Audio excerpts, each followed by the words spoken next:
Bienvenue dans la matrescence. Dans ce podcast, on part à l'aventure.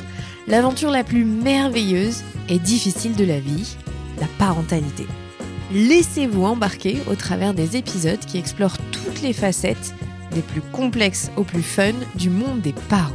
Apprenez, riez, pleurez, découvrez et débattez en écoutant la matrescence. Nous avons une mission, vous donner des clés pour vous accompagner à n'importe quelle phase de votre parentalité. Je suis Clémentine Sarlat, votre hôte depuis mars 2019 déjà. Je suis ultra curieuse, très enthousiaste, mais beaucoup trop bordélique. Je suis aussi maman de 3 petites filles qui m'aident à me remettre en question quotidiennement. Et dans une autre vie, j'ai été journaliste sportive à la télé et aujourd'hui, je vous aide à rayonner dans votre parentalité. Abonnez-vous pour ne rien rater.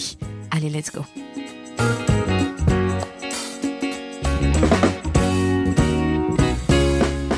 Et si on regardait l'éducation autrement? Et si au lieu d'appliquer des recettes, on apprenait à prendre du recul, à observer, à adapter? À faire avec ce que l'on est, sa famille et son environnement. C'était l'intention de ce podcast depuis le début. Vous transmettre à vous des repères, des savoirs, des points de vue pour que vous puissiez ensuite vous les approprier librement. Jérôme Dumortier est allé encore plus loin dans cette démarche en écrivant un livre qui s'intitule « La pédagogie du bon sens ». Jérôme est directeur de crèche, éducateur de jeunes enfants, conférencier auprès de l'association Stop VO et père de 5 enfants. Autant vous dire que le terrain, il le connaît par cœur. Mais alors, qu'est-ce que c'est la pédagogie du bon sens ? Pourquoi ressent-on aujourd'hui le besoin de remettre un peu de bon sens là où il y a déjà tant de théories et de protocoles ? Dans cet épisode, on parle de posture d'adulte, d'observation des enfants, de non-violence, de contraintes institutionnelles et du réel des crèches. Vous savez, ces lieux un peu inconnus, un peu idéalisés, où l'on confie ce que l'on a de plus précieux, parfois dès les premières semaines de vie. Et je veux profiter de cette introduction pour saluer les professionnels et les professionnels hommes de la petite enfance, celles et ceux qui accompagnent chaque jour des bébés de 10 semaines à 3 ans. Je sais que c'est un travail exigeant, essentiel et pourtant encore largement invisibilisé. Alors je voulais vous mettre en avant dans cet épisode et surtout vous remercier pour tout le travail que vous accomplissez au quotidien. Cet épisode parle d'enfants bien sûr, mais il parle surtout de nous, les adultes, de ce que les enfants viennent questionner chez nous, bousculer et révéler, et comment s'adapter au mieux à la situation. Je vous souhaite un très bel épisode et n'hésitez pas à partager cet épisode à un parent qui a besoin de retrouver du bon sens dans sa parentalité. À très vite, prenez soin de vous. Bonjour Jérôme. Bonjour Clémentine. Merci beaucoup d'être venu depuis Lille jusqu'au studio dans lequel on enregistre à Paris. Ça va ? Merci pour l'invitation, oui, ça va très bien. Surtout merci à toi parce que tu nous as répondu du tac au tac. En cette début d'année, on t'a mis une petite pression pour que tu viennes vite, donc merci à toi en tout cas. Ma première question, donc tu es directeur de crèche. Comment est-ce que tu t'es passionné pour la petite enfance ? Je pense que c'est plutôt la petite enfance qui est venue à moi, parce que moi j'étais destiné j'ai fait des études dans le technique, dans l'électrotechnique pour être précis, et à la fois je faisais beaucoup d'animation. Je voulais justement plutôt percer dans l'animation, et j'ai découvert le métier d'éducateur de jeunes enfants, et je me suis dit que ça a été un métier qui me permettait d'avoir plus de billes sur l'enfant en termes de pédagogie, en termes de sociologie, en termes sur comprendre en fait l'enfant. Du coup, ça m'a bien passionné le fait de comprendre l'enfant, d'essayer en tout cas de le comprendre le mieux possible. Alors c'est un métier, tu le sais mieux que personne, qui est très féminin. C'est hyper rare d'avoir des hommes dans la toute petite enfance encore plus. Qu'est-ce qui fait que t'es resté, que tu t'es pas dit je vais être éducateur, mais d'adolescents ou d'enfants plus âgés? Parce que vraiment, la spécificité du 0-3 ans, vous êtes combien en pourcentage? On est 3% dans la profession. 3%, donc effectivement, c'est très peu. Pourquoi je suis resté ? Justement parce que c'est spécial. En tant qu'éducateur de jeunes enfants, on est spécialisé dans les 0-6 ans. Et tout public 0-6 ans. C'est-à-dire qu'on peut aussi bien travailler en crèche avec des enfants dits sans problématiques apparentes, voilà. On peut aussi bien travailler avec des enfants en situation de handicap. On peut aussi travailler avec des enfants placés en foyer, en maison d'enfants à caractère social. Voilà, donc c'est toute cette diversité qui me plaisait pour rester aussi dans la petite enfance. Aussi parce que je pense que c'est la base.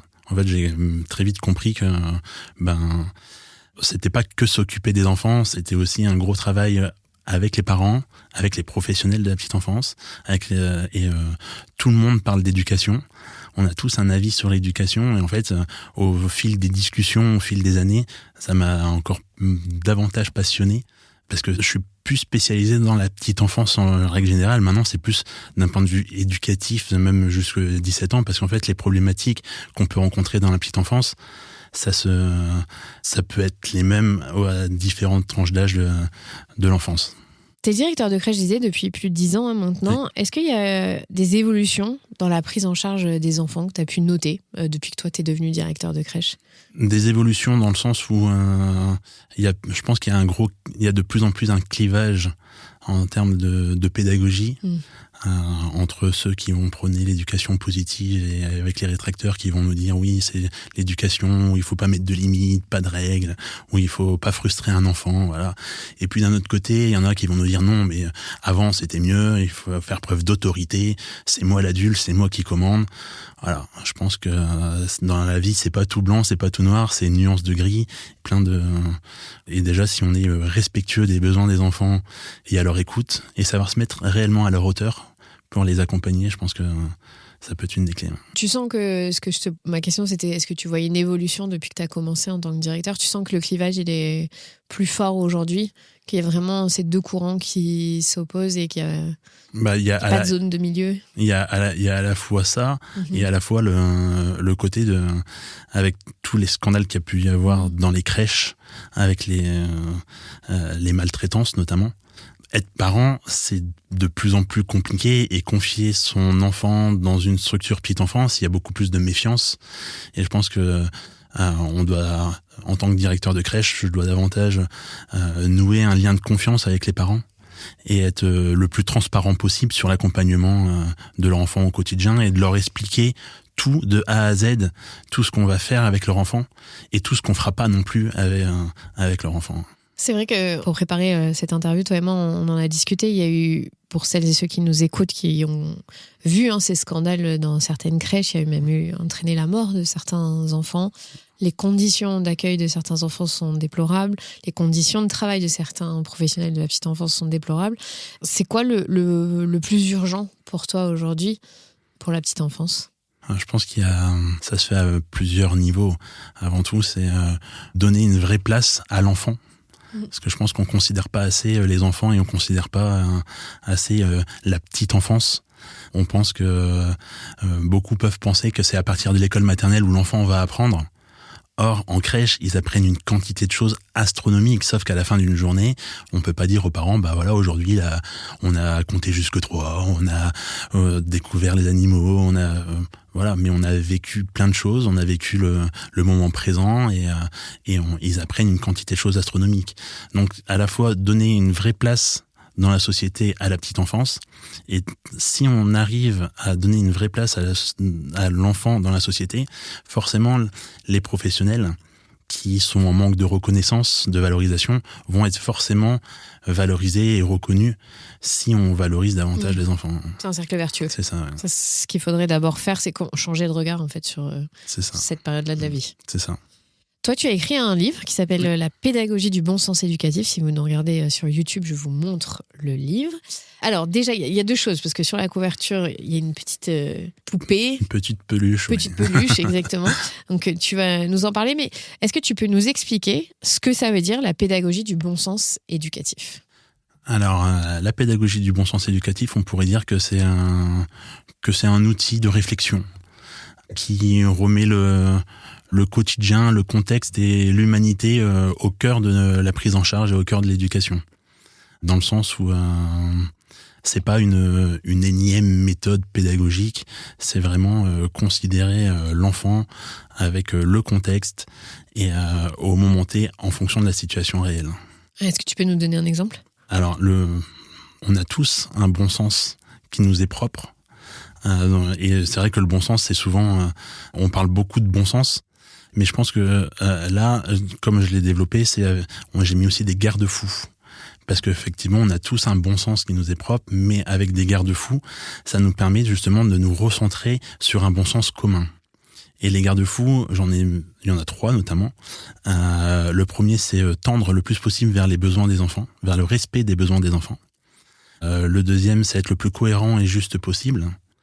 C'est-à-dire que par exemple, on va pas dire à un enfant qui crie d'arrêter de crier si nous-mêmes on crie. Voilà. Et le troisième, c'est ne pas faire à un enfant ce qu'on n'aurait pas aimé qu'on nous fasse à nous en tant qu'enfant, mais aussi en tant qu'adulte. Voilà. C'est ce qui fait que notre bon sens, on peut se connecter à notre bon sens quand on a ces 3 garde-fous-là, parce que du coup, ça met tout de suite un cadre très précis et des limites. C'est ça. Après, on sait aussi que dans l'éducation, il n'y a pas de recette magique, mais il n'y a pas de réponse idéale. Mais je me dis, lors d'une situation, si on interroge les 3 garde-fous et si les 3 garde-fous sont respectés, alors c'est peut-être pas la solution idéale, mais au moins en fonction du contexte et sur le moment T, c'est la meilleure des solutions qu'on pourrait prendre. Pourquoi est-ce que tu as voulu parler de ça, de cette pédagogie du bon sens éducatif? Ça t'est venu comment? À mon sens, il y a beaucoup de pédagogie. Il y a beaucoup de pédagogues. Quand on étudie et quand on regarde toutes les pédagogies, en fait, on s'aperçoit que tous les pédagogues sont du siècle dernier. Ils ont tous... alors, le message de tous les pédagogues est beau de base, mais c'était un moment particulier avec un public particulier. Et je pense qu'on peut pas le transposer sur toutes les situations et se dire, on va respecter telle méthode. En fait, à part faire culpabiliser des parents qui vont se dire, oui, du coup, ça c'est une super méthode, on va la prendre, mais ils vont la tester et en fait ils vont pas forcément l'adapter en fonction de leur contexte, en fonction de la pression sociale qu'ils peuvent avoir, enfin tout ça. Et au final, ils peuvent échouer et culpabiliser en se disant je suis pas un bon parent parce que j'avais la méthode miracle et ça marche pas avec moi parce que peut-être que j'arrive pas à la mettre en pratique. Et donc, avec le bon sens éducatif, de ce que tu décris, ça permet aux parents de recentrer sur ses besoins, les besoins de la famille et les besoins de l'enfant avec ces 3 garde-fous dont tu as parlé. C'est ça. C'est avant tout pour faire de son mieux. Voilà. Il n'y a pas de bonne ou de mauvaise réponse. C'est avant tout, on se questionne et on essaye de faire de son mieux en respectant du coup les 3 garde-fous. Est-ce que cette pédagogie, elle est applicable en crèche ou c'est seulement pour les parents ? Elle est applicable pour tout le monde, pour les parents et aussi pour la crèche, dans le sens où, moi par exemple, au sein de ma structure, les professionnels ont très rarement entendu parler des pédagogies qu'on peut lire dans différents livres. Moi, ce qui m'intéresse, c'est ce qu'ils pensent les professionnels individuellement, qu'est-ce que c'est leur bon sens, leur logique, et on va le mettre en commun. Et après, pour qu'il y ait un bon sens commun, on va justement interroger les garde-fous et il faut tendre vers les 3 garde-fous pour appliquer la situation. Voilà. Si je te prends par exemple peut-être un exemple, dans le passé, dans ma structure, il y a une professionnelle, il y a plutôt un enfant qui allait à l'extérieur et qui enlevait toujours son manteau. Et du coup, ils ont trouvé la solution, l'équipe de l'époque avait trouvé la solution de mettre le manteau du coup à l'envers. Comme ça, l'enfant pourrait plus enlever son manteau. Voilà. Et quand moi, on m'a raconté ça, on peut mettre sur la table les 3 garde-fous. Est-ce que ça respecte ses besoins? Est-ce que c'est cohérent et juste avec ce qu'on veut véhiculer d'un point de vue bienveillance, respect de l'enfant? Et est-ce qu'on aurait aimé qu'on nous le fasse à nous-mêmes?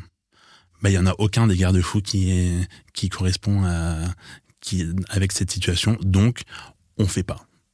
Voilà. S'il enlève son manteau, justement, déjà essayer de comprendre pourquoi il veut l'enlever.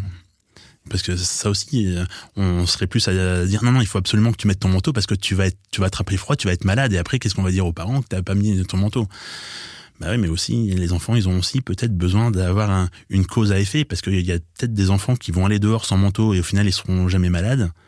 Et il y a des enfants qui vont aller avec leur manteau dehors parce que les adultes, ils ont dit qu'il faut mettre son manteau et ils vont être malades. Et puis on sait que ce sont les virus qu'on attrape, c'est pas le froid qui rend malade. Tout à fait, tout à fait. Et puis en plus, les enfants bougent tellement plus que nous. Eux, ils ont chaud, c'est vrai que nous on a froid, mais parce qu'on bouge pas. Voilà. Eux, ils gigotent. En fait, l'idée, c'est que c'est pas nous adultes, on sait pas tout. Enfin, il faut prendre l'enfant en considération comme une personne à part entière. Et lui aussi, il y a aussi besoin d'expérimenter, d'apprendre. Et s'il est jamais confronté au chaud et froid, par exemple, il va jamais savoir non plus ce qui est bien pour lui ou pas. Donc, il a aussi besoin d'expérimenter. Mais nous, on reste quand même les garants de sa sécurité. Voilà. Donc, on est sur un fil à chaque fois. Mais si on invoque ce que tu dis là, les 3 garde-fous, ça nous permet aussi de voir est-ce qu'on va dans la bonne direction ou est-ce que là on dérape un peu dans notre façon d'exercer notre autorité. C'est ça. L'idée, c'est qu'il n'y a pas de réponse idéale, magique. Il n'y a pas de méthode et ça va pas être de l'instantané. Mais si on consulte les 3 garde-fous et qu'on les respecte, ça sera d'office une réponse qui sera respectueuse de l'enfant. Voilà. Alors, je te disais sur le titre, donc, dans ta couverture, il y a la pédagogie du bon sens éducatif, et donc il y a cette peluche. Est-ce que tu peux nous raconter pourquoi est-ce qu'elle est sur la couverture, et qui c'est, et ce que tu en fais en fait? Alors du coup, je l'ai appelé Gérard. Donc, pour celles et ceux qui nous écoutent, c'est une peluche verte avec un t-shirt bleu et des petites étiquettes dessus avec en rouge ou en vert, et tu vas nous expliquer ce qui se passe chez Gérard. C'est ça. Et en fait, Gérard, il a la capacité de me montrer son intérieur. Alors, je m'explique.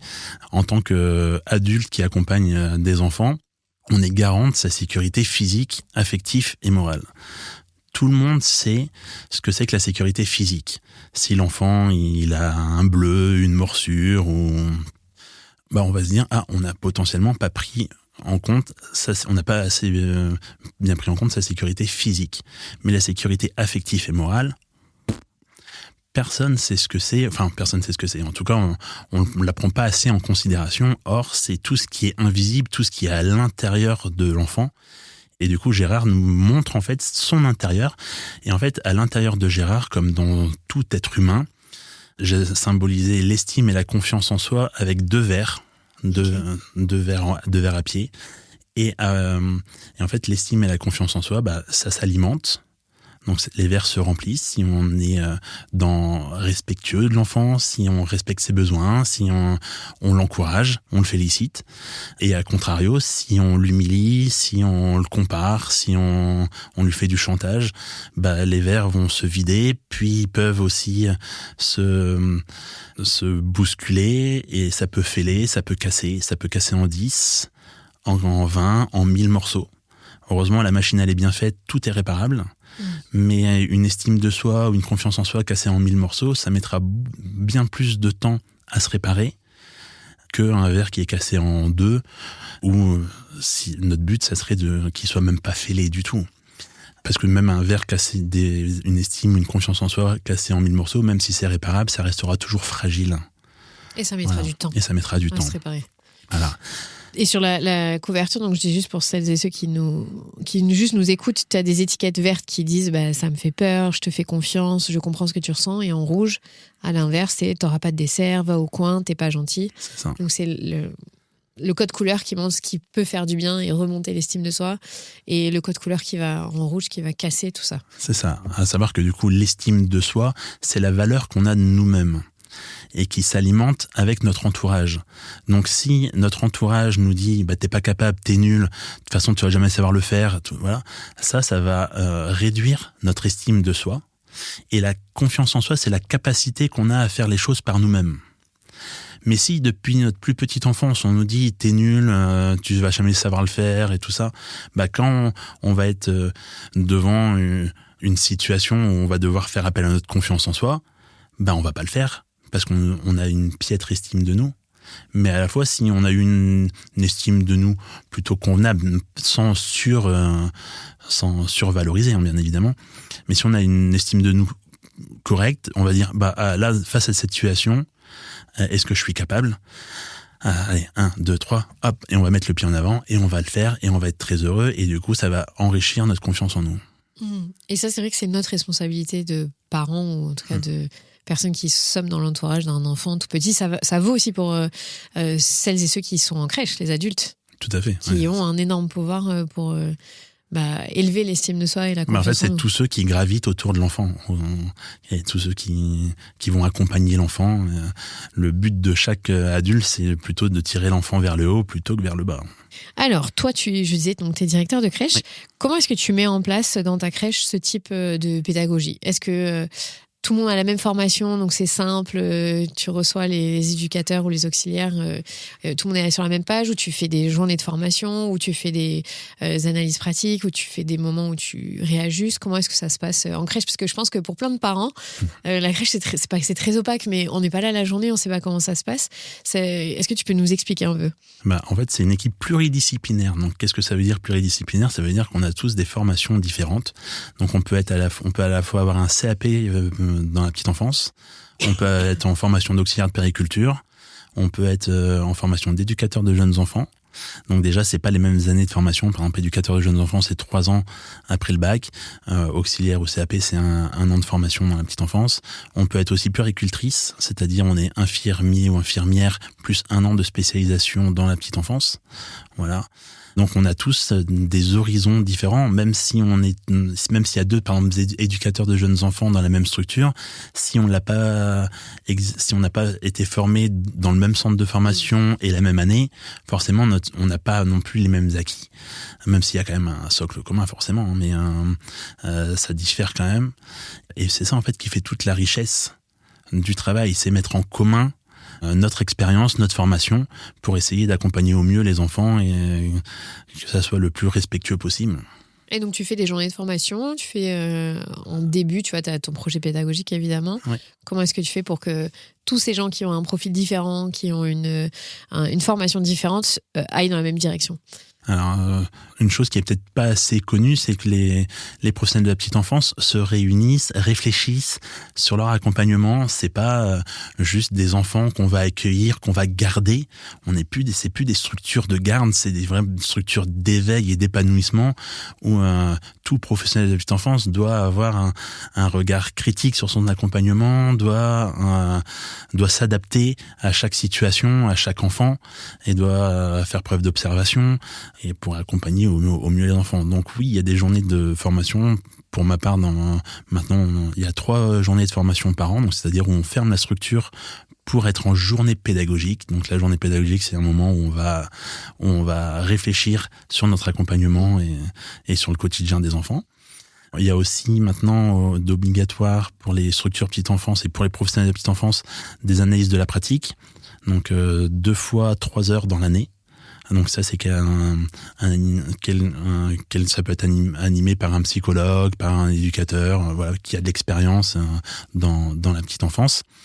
Donc c'est quelqu'un d'extérieur qui vient dans la structure. C'est un moment où il n'y a pas les enfants et justement les professionnels discutent de leur pratique, de leur quotidien. Et du coup, avec l'animateur qui va animer les analyses de pratique va donner son regard et va nous questionner sur notre accompagnement. Voilà. Et après, il peut aussi y avoir des réunions d'équipe. Moi, pour ma part, il y a une réunion d'équipe par mois. Donc voilà, le soir, c'est la fermeture de la crèche, donc c'est de 19 à 21.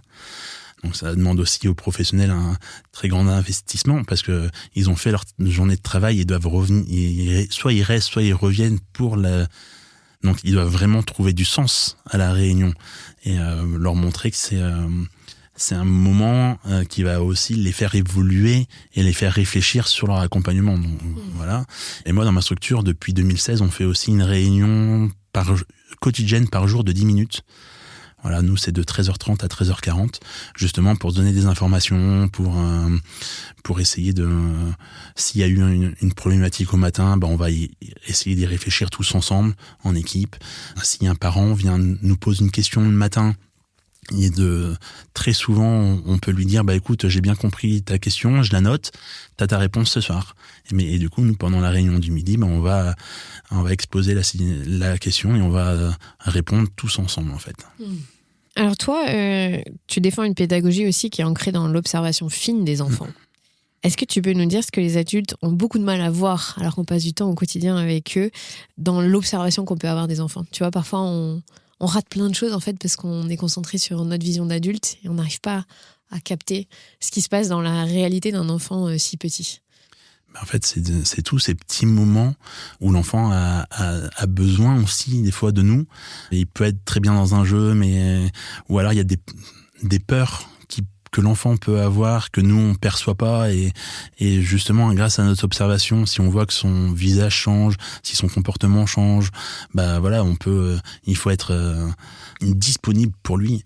En fait, l'observation, on observe, mais c'est pas forcément être toujours assis avec son cahier et noter. Ça peut être dans l'observation active, et c'est être attentif, disponible. Mais même quand on est formé à l'observation, on peut aussi louper des choses. Et ça, il faut aussi admettre que, même en tant que professionnel, on peut aussi avoir des petites défaillances. On n'est pas des super-héros. On peut aussi être fatigué. On peut aussi avoir moins de patience. Voilà. Mais tout ça, il faut aussi le verbaliser à l'enfant et lui parler avec nos émotions, lui dire aussi ce qu'on ressent.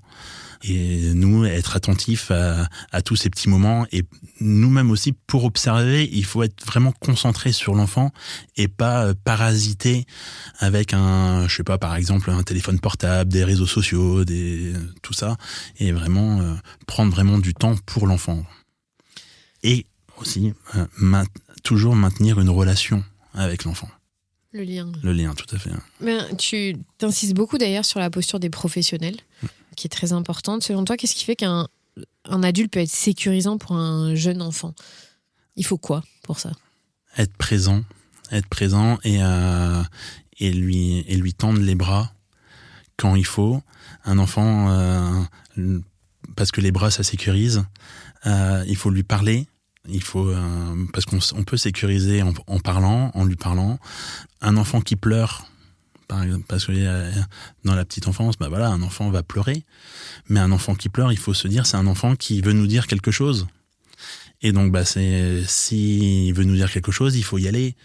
Et il faut le prendre. On peut le sécuriser en le prenant dans les bras, en mettant une main sur son ventre, en lui parlant. Et après, c'est pas parce qu'on est là pour le sécuriser que forcément il va s'arrêter de pleurer. C'est pas, par exemple, la réponse, ça devrait pas être tout le temps la tétine où on va lui mettre une tétine dans sa bouche parce que comme ça il va arrêter de pleurer. Ouais, mais s'il pleure, c'est qu'il veut nous dire quelque chose. Donc c'est avant tout, c'est essayer de trouver le besoin qui se cache derrière. Est-ce que il faut changer sa couche ? Est-ce qu'il a faim ? Est-ce qu'il a eu peur de quelque chose et il faut le rassurer ? Voilà. Et il se peut très bien aussi qu'on ait l'enfant dans les bras, il pleure, et là, on sait pas quoi faire. Moi, je me dis que la meilleure chose qu'on peut faire, alors il faut être au clair avec cette notion d'impuissance. Elle fait partie de la parentalité, quand même. Elle fait partie de la parentalité de toute personne qui accompagne les enfants. Elle fait partie de ça. Donc on est impuissant, mais il faut se dire, tu pleures, mais la chose que je vais te donner, c'est je vais rester présent avec toi. Et je sais pas pourquoi tu pleures, mais je vais essayer de trouver.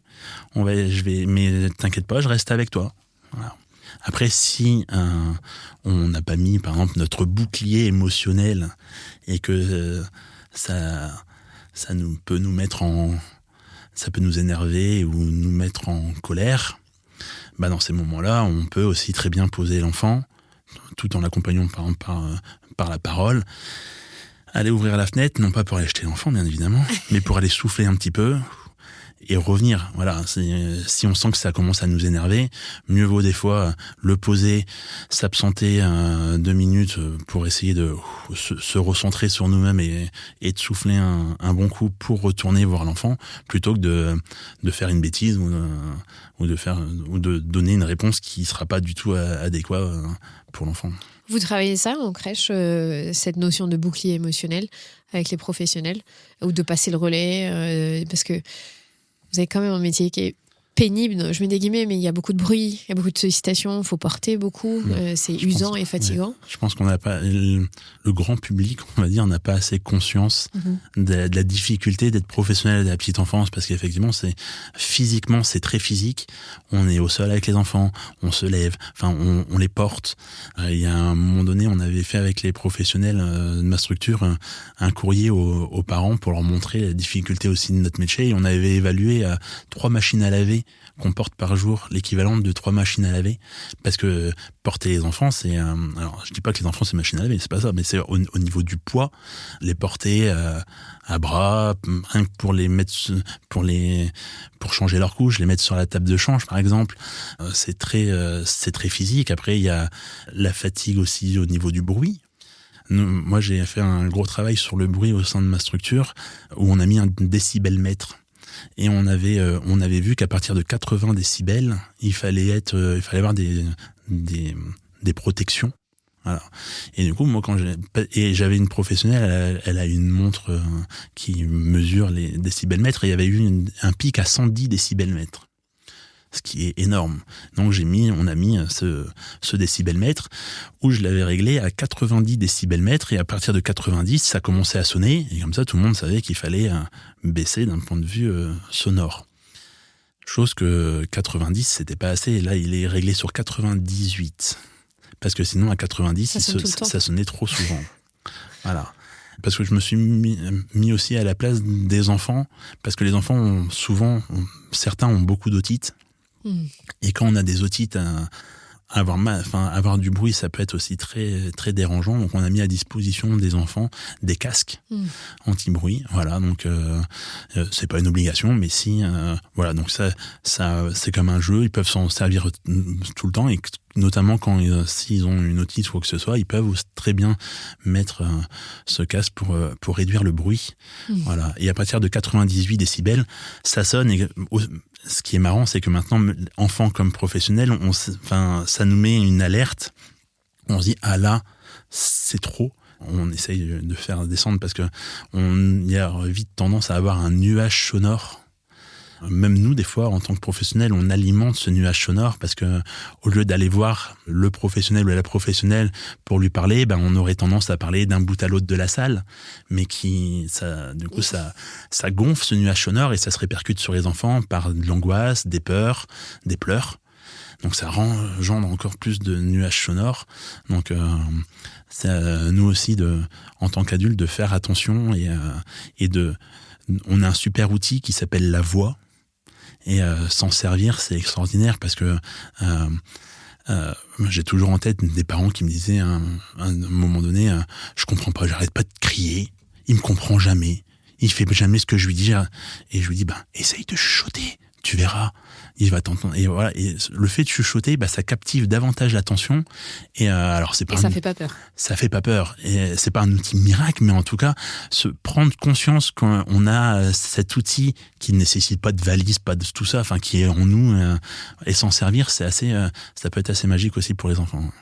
Ça, je pense que, pour moi, en tout cas, dans ma tête, il n'y a aucun doute que le métier de professionnel de la petite enfance, c'est un des métiers les plus difficiles qu'on puisse exercer.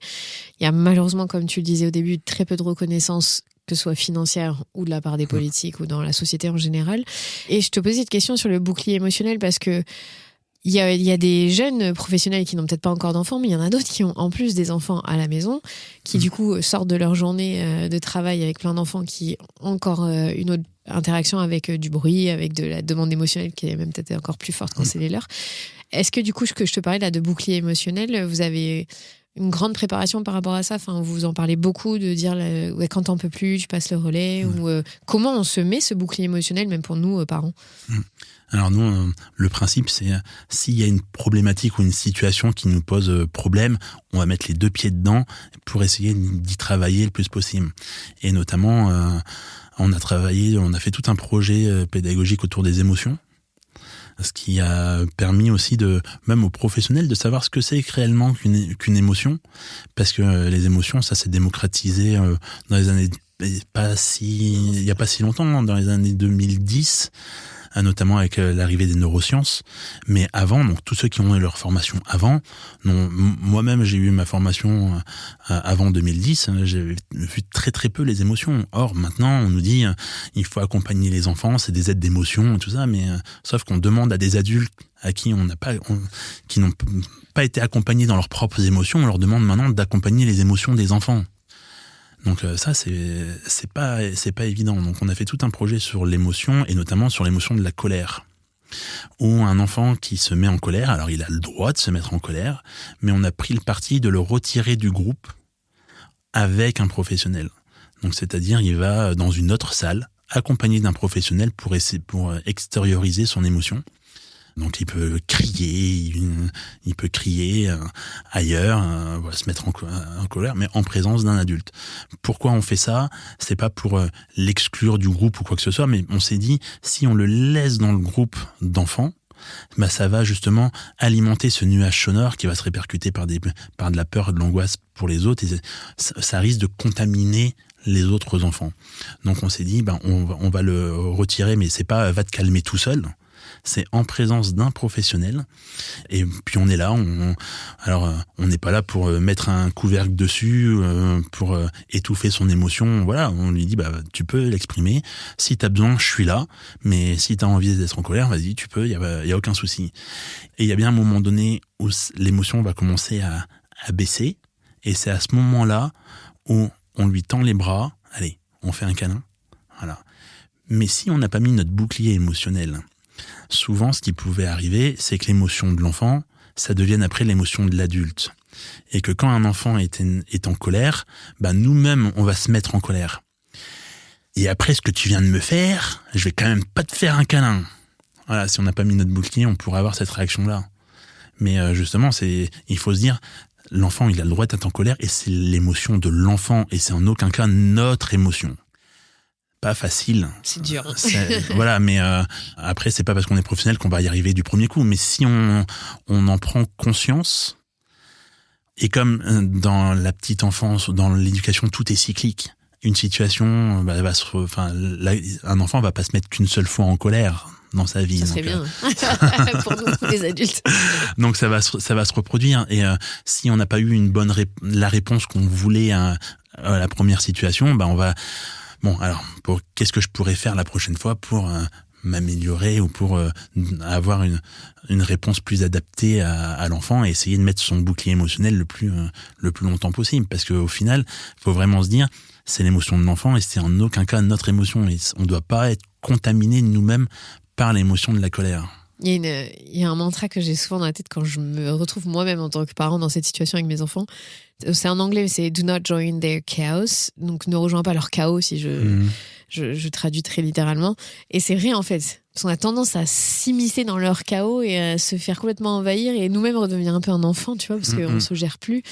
Alors qu'en fait, non, nous on est là pour protéger, pour être solide et pour les accompagner. Mais c'est vrai que quand tu as de la fatigue, qu'il y a du bruit, qu'il y a du stress, que c'est la 40e fois que tu gères ça, c'est hyper dur. Oui, mais après, effectivement, c'est très très dur. Et c'est pas quelque chose qu'on va réussir en claquant des doigts. C'est un vrai travail de longue haleine, on va dire. En tout cas, des fois, en termes d'éducation, il n'y a pas de livre de recettes. Mais donc, des fois, souvent, on ne sait pas quoi faire. Mais en tout cas, il faut que tous, on ait en tête ce qu'il ne faut pas faire. Et si on sait ce qu'il ne faut pas faire, c'est interdit de l'humilier, les fesser, voilà. Donc ça, il ne faut pas faire. Donc déjà, de savoir ce qu'il ne faut pas faire, ça réduit, ça donne des réponses à notre accompagnement. Des fois, on est démunis, on ne sait pas. Mais en tout cas, je ne sais pas quoi faire, mais je sais ce qu'il ne faut pas faire. Et ça, c'est déjà un très bon point. Ça élimine plein de réactions qu'on pourrait avoir. Ça élimine plein de réactions, ouais. Oui, c'est pas faux. C'est que parfois, quand tu as raison, on est perdu, mais on a très vite en tête ce qui est la limite et ce qui ne sera pas autorisé de faire quand on est adulte face à un enfant. Tu viens d'évoquer les sévices corporels, les punitions. Comment est-ce que vous gérez ça dans des structures, puisque la loi n'est passée qu'en 2019 ? Tu as bien expliqué qu'il y a des professionnels qui ont été formés il y a bien plus longtemps que ça. Est-ce que ça a été automatique pour tout le monde ? Est-ce que c'était clair depuis toujours que on tape pas un enfant ? Est-ce qu'il y a eu des ajustements à faire ? Alors oui, d'autant plus dans ma structure, parce que moi j'ai une professionnelle qui a donné une fessée à un enfant dans la structure en 2014, en janvier 2014, qui a été dans la cuisine, elle a donné une fessée, en plus elle a fait pression sur une collègue pour pas venir me le dire. Voilà, donc ça s'est traduit par un licenciement pour faute grave, et après par 7 années de procédure en judiciaire, parce qu'elle nous a mis au prud'homme, après on a fait appel, voilà. Donc ça demande une grosse remise en question de tout, mais à la fois c'était, par exemple, pour mon cas, c'était 7 années de bataille judiciaire, mais on savait pourquoi on le faisait. parce qu'on est là pour protéger les enfants, on est garant de leur sécurité, et non, on frappe pas un enfant.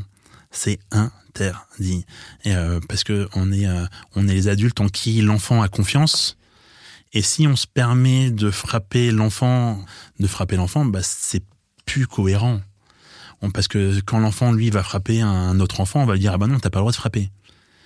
Bah ouais, mais si nous-mêmes, en tant qu'adultes, en qui il a confiance, nous, on s'autorise à le frapper, il y a rien de cohérent là-dedans. Après, comme tu disais, en 2019, le 10 juillet 2019, il y a une loi qui dit que maintenant, l'autorité parentale s'exerce sans violence physique ou psychologique. Donc, si on a donc tout ce qui est fessé, chantage, humiliation et tout ça, il y a même plus de débat, parce que la loi, elle dit, c'est pas possible. Donc elle dit, ça, non. Donc, on sait ce qu'il faut pas faire. Ça veut pas dire qu'on sait ce qu'il faut forcément faire, mais en tout cas, maintenant, on sait ce qu'il faut pas faire. Et la loi le dit, c'est pas possible. Mais alors moi, ma question, c'est est-ce qu'en 2019, il y a eu une formation générale pour les professionnels qui sont en interaction avec des enfants pour dire, bah maintenant, on a cette loi et on va devoir vous éduquer pour certains ou certaines d'entre vous, parce que c'était pas comme ça que vous fonctionniez et que c'était pas dans la loi, ou on vous a laissé vous débrouiller et chacun son problème. On va dire chacun son problème. Mais tu vois, il y a une loi. C'est très malheureux. En fait, voilà. La loi est passée et en fait, il n'y a rien eu derrière pour justement sensibiliser les professionnels ou la population. Alors, la loi dit que pour les assistantes maternelles, elles doivent être formées sur les violences éducatives ordinaires, mais pas les autres professionnels de la petite enfance, ce qui est assez aberrant. Après, moi, par exemple, personnellement, je fais partie d'une association qui s'appelle Stop VO, Stop aux violences éducatives ordinaires, où on fait formation, conférences auprès de tout public, auprès de toute personne qui accompagne les enfants, pour justement sensibiliser sur toutes ces notions de violences éducatives ordinaires. Après, il faut à tout prix lutter contre les violences. Après, lutter, ça veut pas dire accuser. Après, il faut essayer aussi de comprendre pourquoi. Comprendre, ça veut pas dire non plus accepter. Mais effectivement, on peut comprendre avec la pression sociale, la fatigue, plus personne n'a du temps, donc on est tous sous pression et stressé. On peut être sous pression, voilà. Mais donc on peut le comprendre. Après, ça excuse pas. Mais je pense que si on sensibilise davantage les personnes pour qu'il y ait des prises de conscience, c'est indispensable. C'est indispensable de se dire que l'éducation d'aujourd'hui, ça peut plus être l'éducation d'hier. Si je te prends par exemple dans les années 1980 et avec dans beaucoup de foyers, il y avait le martinet. Heureusement, maintenant, depuis les années 90, le martinet n'existe plus, il est plus fabriqué, et même maintenant, dans le rayon des animaux, il n'existe pas. Voilà, donc il est banni. Et ça viendrait plus à l'esprit de faire usage d'un martinet. Or, avant, dans les années 80, c'était sociétalement admis. Voilà. Aujourd'hui, c'est les cordons de chargeur de téléphone. Malheureusement. Mais oui, en tout cas, c'est plus l'objet en cuir qu'en une aux parents. C'est ça. Mais voilà, donc ça évolue. On sait que c'est néfaste pour son développement et que, en fait, en tant qu'adulte, on doit protéger les enfants. Parce que les enfants, c'est un peu les adultes de demain, comme on dit. C'est surtout les enfants d'aujourd'hui et il faut y prendre soin. Ça, la Suède l'a bien compris. Ils ont voté une loi en 79 contre les violences éducatives ordinaires. Nous, on a mis beaucoup de temps. Nous, c'était 2019. On est le 56e pays à avoir voté une loi pour abolir les violences éducatives. Donc, ça met du temps.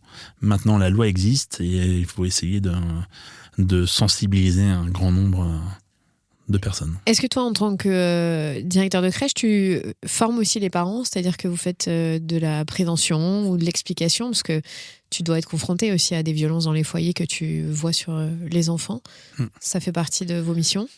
Ça fait partie de nos missions. Après, quand on travaille par exemple en crèche, le travail, c'est pas que l'accompagnement des enfants, c'est l'accompagnement des familles, l'accompagnement des parents.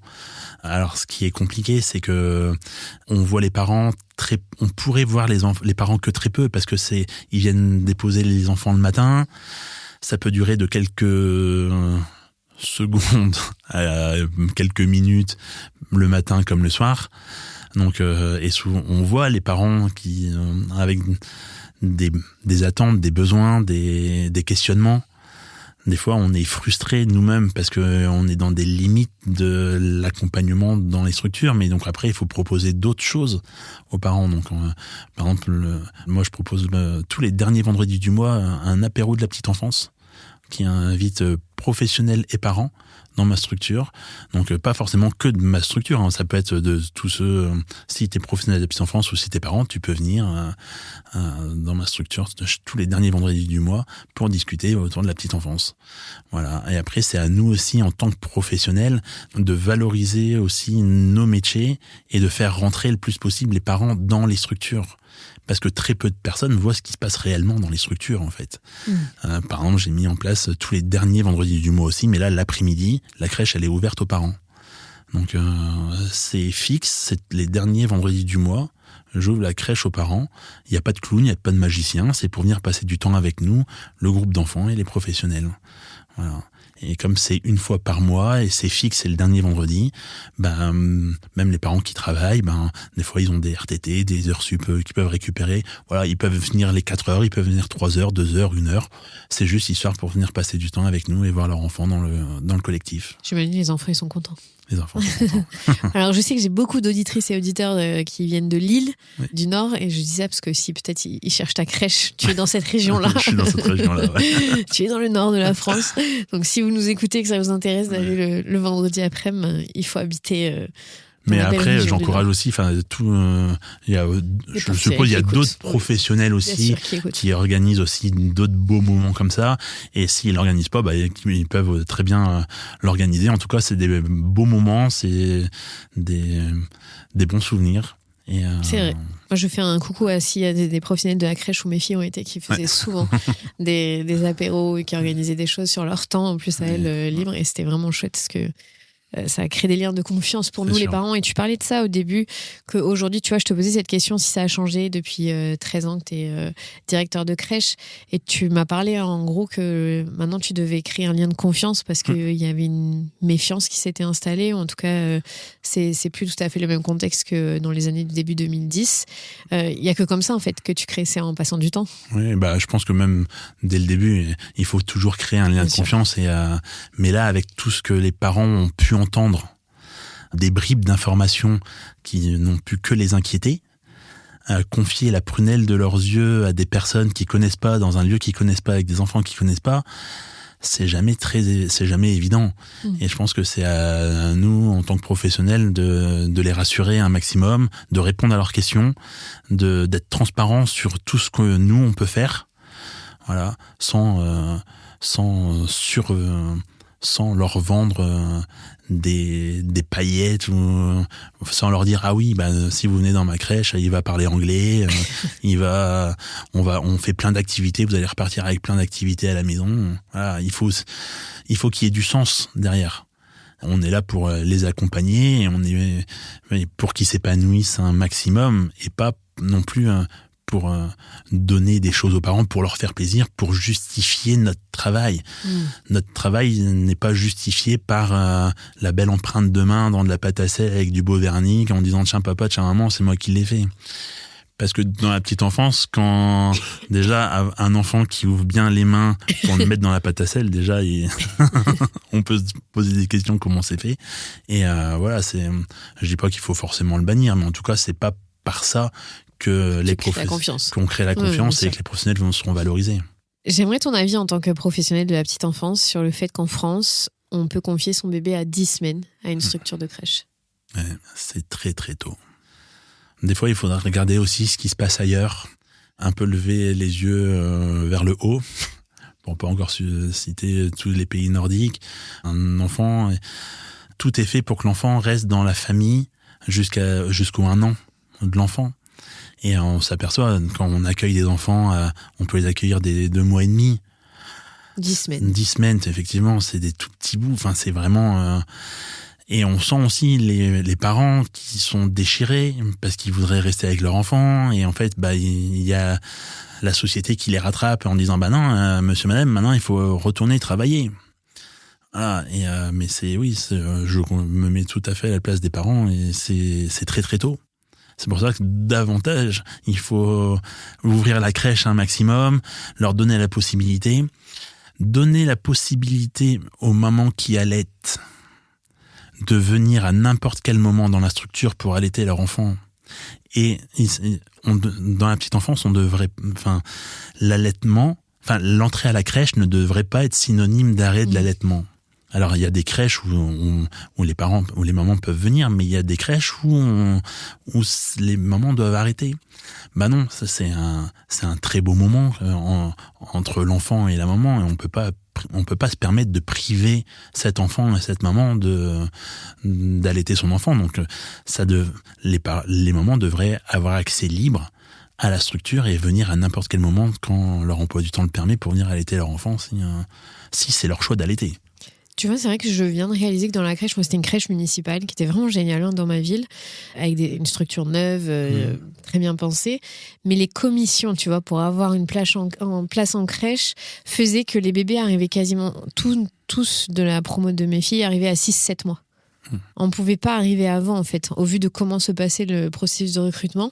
Et j'imagine que c'est aussi intentionnel pour que récupère pas des bébés de 10 semaines, quoi. Ouais, je suis en train de faire le lien. Mais en tout cas, dans énormément de crèches, moi-même, j'accueille des enfants de 10 semaines, en fait. Oui, bien sûr.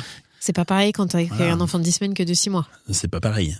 Et du coup, on doit vraiment être à l'écoute des parents sans les faire culpabiliser, parce qu'en même temps, si on doit accueillir leur enfant, c'est que eux, ils ont une pression ailleurs. Et voilà, après la vie, elle reprend le dessus, et il faut aller travailler pour. Parce que en France, on met pas l'enfant au cœur de la société en se disant on va essayer d'y prendre soin et on va mettre tous les moyens, notamment budgétaires, pour que les familles, les parents, restent avec leur enfant jusqu'à leur un an. Est-ce que le fait que tu accueilles des petits de 10 semaines, c'est pour ça que je dis pas 2 mois et demi, parce que je trouve que 10 semaines c'est plus parlant dans le nombre de jours de vie qu'a eu cette petite être humain. Tu as plus de professionnels qui s'occupent de ces âges-là ou pas, ou c'est toujours, c'est quoi le ratio? C'est 1 pour... Alors dans la petite enfance, c'est 1 professionnel pour 5 enfants qui marchent pas, et 1 professionnel pour 8 enfants jeunes marcheurs. Ça, c'est quand il y a des groupes, ou après, quand tous les enfants sont mélangés, il peut y avoir 1 professionnel pour 6 enfants d'âge mélangé. Voilà. Donc ça, c'est... Il faut m'expliquer comment on accueille un enfant de 10 semaines quand on a 6 autres à gérer, 5 autres à gérer. Ouais. Surtout qu'on peut pas rester seul avec un groupe d'enfants. Donc généralement, on va être 2 professionnels pour 10 enfants jeunes non marcheurs, ou 2 professionnels pour 16 enfants jeunes marcheurs, ou 2 pour 12, tout mélangé. Mais par exemple, quand on fait des changes de couches, parce que voilà, c'est la vie et on change les couches des enfants. On fait pas un change collectif. Donc il y a une professionnelle ou un professionnel qui s'occupe d'un enfant en individuel. Donc ça veut dire qu'il y a un professionnel qui s'occupe de 9 enfants non marcheurs, un professionnel qui s'occupe de 15 enfants jeunes marcheurs, ou un professionnel qui s'occupe de 11 enfants d'âge mélangé. C'est énormissime. Et ça, c'est ce qui est dans les textes, et c'est fou. C'est fou.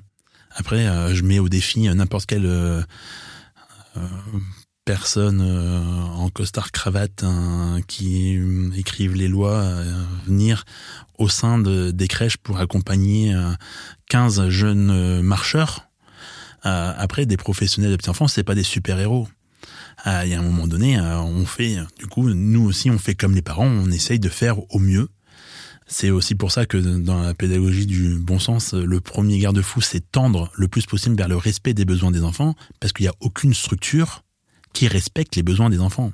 Je dis pas qu'on n'y respecte pas, mais en fait, on va essayer d'y tendre le plus possible. Un enfant qui pleure parce qu'il a faim, on va le consoler et on va lui donner à manger. Mais il y en a un deuxième, c'est déjà un peu plus compliqué si on est tout seul. Il y en a 3, il y en a 4, il y a un moment donné, donc on va essayer de tendre. On va répondre à leurs besoins, mais on va essayer des fois de différer les choses et on va essayer d'y tendre le plus possible et on va essayer de faire de notre mieux. Et parce qu'on est bienveillant, la bienveillance, c'est vouloir prendre soin de l'autre. soin avec un grand S, de l'autre avec un grand A. Donc, comme on veut prendre soin, on va essayer de tout mettre en œuvre. Ça veut pas dire qu'on est forcément bien traitant. Et parce que il faut pouvoir être dans des bonnes conditions soi-même pour pouvoir prendre bien soin des autres. Et comme tu dis, quand tu es seul pour 9 enfants non marcheurs, je vois pas comment tu peux prendre soin de toi pour prendre soin des autres. Est-ce que toi, dans ta structure, tu as possibilité de mettre plus de professionnels ou c'est même pas gérable? Alors, après, c'est un choix financier, aussi. Moi, c'est si tout le monde est là, il y a un professionnel pour 4 enfants 33. Voilà, précisément. Tu vois. Mais après, il y a toujours, il peut y avoir des congés, des arrêts maladie, des journées enfants malades, parce qu'on est aussi dans comme c'est les professionnels, c'est un public particulièrement féminin. On est encore dans une société où, dans un couple, quand on a un enfant qui est malade, qui s'arrête, c'est madame, malheureusement, parce que forcément, souvent c'est c'est monsieur qui gagne plus. C'est monsieur qui gagne plus. Donc on décide que c'est la maman qui s'arrête.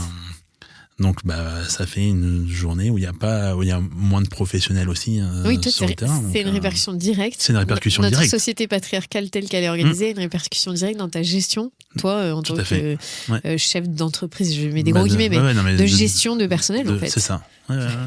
Donc tout le monde a intérêt à ce que cette façon de gérer la société s'arrête pour que ça soit plus égalitaire pour tout le monde, même dans les structures où il y a des petites, les professionnels. Moi, je sais que dans ma structure, souvent il y avait des grèves à l'école primaire publique. Du coup, il y avait grève chez nous, pas forcément parce qu'elle devait aller garder les enfants qui n'allaient pas à l'école en fait. Et c'était le serpent qui se mord la queue en fait. C'est ça. Après, en plus dans les crèches, on est quand même il y a beaucoup de microbes quand même, parce que forcément, il y a les petits qui font leur défense immunitaire, il y a les maladies et tout ça. Donc aussi, nous, en tant que professionnels, on est aussi confrontés à toutes ces maladies. Et donc, on peut aussi être plus facilement malade aussi. Après, on a aussi des très bonnes défenses immunitaires. Mais après, c'est aussi propre à chacun. Mais effectivement, on est aussi confrontés davantage à tous ces microbes, aux virus, aux maladies. Bon, j'ai une dernière question. Si on appliquait réellement ta pédagogie là, du bon sens éducatif, qu'est-ce qui changerait en priorité, tu crois, dans l'organisation des crèches, mais en tout cas dans la façon dont on s'occupe des petits-enfants? Qu'est-ce qui changerait La première chose qui changerait, tu penses, ce serait quoi? Si tout le monde arrivait à avoir ces garde-fous et cette façon de voir l'éducation. Notre vision sur l'enfant, se dire que c'est vraiment un être à part entière qui a des besoins, qui peut aussi avoir son caractère, qui peut aussi nous dire non, qui peut venir nous titiller. Enfin, c'est vraiment le considérer comme une personne à part entière et avec des besoins, avec des émotions. Oui, c'est à nous d'essayer. Ça nous permettrait de le considérer davantage, je pense, dans la société. Ce qui serait déjà génial. Si ça pouvait, ce genre d'épisode, tomber dans les oreilles des politiques. Je sais que j'ai certaines députées qui écoutent, donc je ne tire pas... du coup, on leur passe le bonjour. Voilà, alors. je ne critique pas tout, mais c'est lent. C'est lent encore. C'est lent. En tout cas, il faut vraiment avoir en tête qu'il n'y a pas de recette miracle. Avec cette pédagogie du bon sens, on va plus être dans de la réflexion. C'est vraiment un outil pour réfléchir sur notre accompagnement. Et c'est pas, il y a quand même dans le livre, il y a quand même des outils. Je reprends tous les sujets de la petite enfance, de l'enfance d'un point de vue général. Je parle aussi bien des devoirs que de la mort, de la maladie, du danger. Enfin voilà, donc ça regroupe quand même tout, mais c'est vraiment, ça peut vraiment changer la vision et de se dire, de réfléchir sur son accompagnement, de se dire, on a aussi le droit à l'erreur. On n'est pas là. Il n'y a pas de parents parfaits. On est tous là pour faire de notre mieux. Et c'est pas parce que y a une fois ou deux où on va pas être content de ce qu'on a apporté à l'enfant que forcément il faut culpabiliser, de se dire ça y est, je suis un mauvais parent, je suis pas bon. Voilà, c'est le passé, on peut pas le rattraper. Donc c'est passé, mais justement, si ça se reproduit, qu'est-ce qu'on peut faire, qu'est-ce qu'on peut changer pour justement donner une réponse la plus adaptée possible.